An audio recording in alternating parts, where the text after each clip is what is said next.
Roger Lowenstein, Origins of the Crash, The Great Bubble and Its Undoing.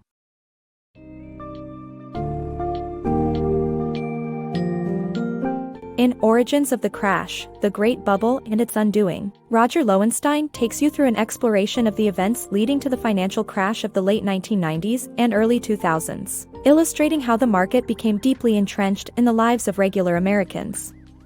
The appearance of shareholder value as an incentive for executives resulted in corporate lawlessness, unethical practices, and widespread corruption throughout the financial community. This engaging, informative book is essential for anyone seeking to understand how the desire for higher stock prices and increased compensation shaped the financial world and ultimately led to disastrous consequences for America's businesses and economy.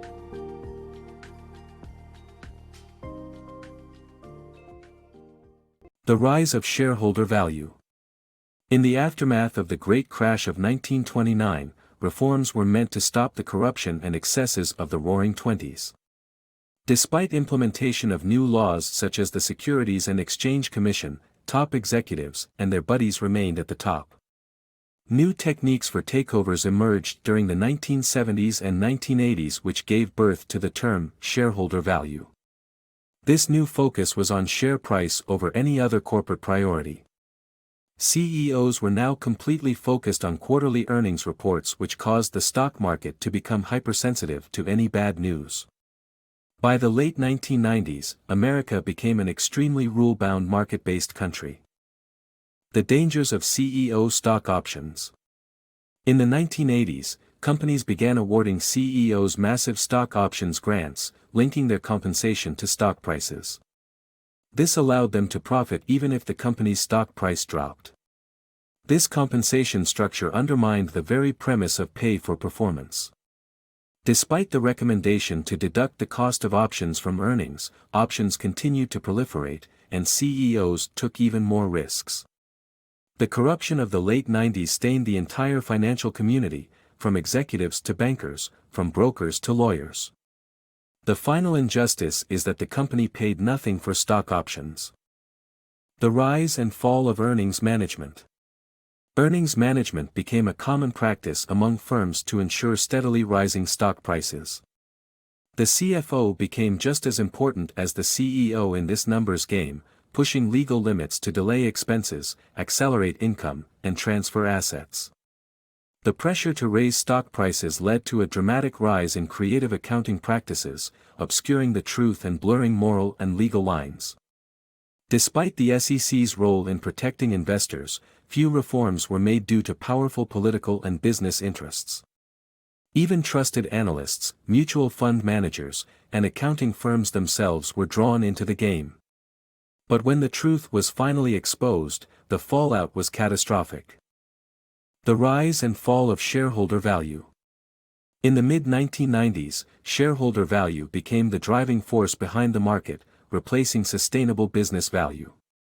Investment bankers set weak IPO standards and collected huge underwriting fees, ignoring conflicts of interest. Venture capitalists competed to invest in new companies with no historical value, while punishing established companies for their dinosaur status.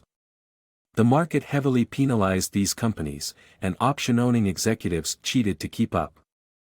This system led to market volatility, currency crises, and a lack of effective deterrence. As a result, developing countries suffered greatly. Despite warnings, the market-driven approach was preached globally, further exacerbating the problem. The rise and fall of Enron. In 1985, Enron was formed when a pipeline company merged with Houston Natural Gas. Enron began using aggressive accounting methods to become a trading company. CFO Andrew Fastow created special-purpose vehicles to move assets and debt off the balance sheet so that Enron could borrow more money. Enron's head of trading, Jeffrey Skilling, fostered a culture that favored entrepreneurial spirit over efficiency, while CEO Kenneth Lay cultivated political connections. By 1997, Enron's deceitful practices started bordering on fraud.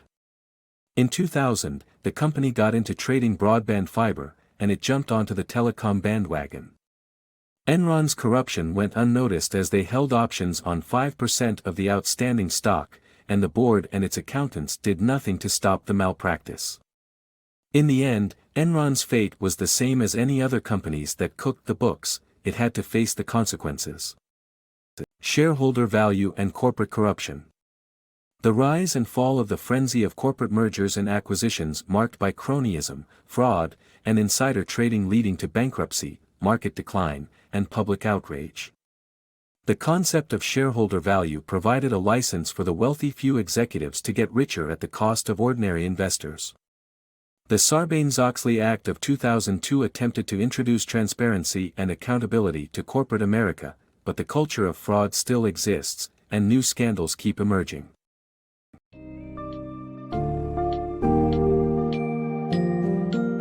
In summary, Origins of the Crash paints a vivid picture of the period leading to the financial collapse of the late 1990s and early 2000s, highlighting the obsession with stock prices and how perverse incentives contributed to rampant corruption in the financial community. Moreover, the book showcases how lax regulation and protections resulted in the collapse of stalwart companies, the tarnishing of previously upstanding professions, and the proliferation of fraud throughout the industry.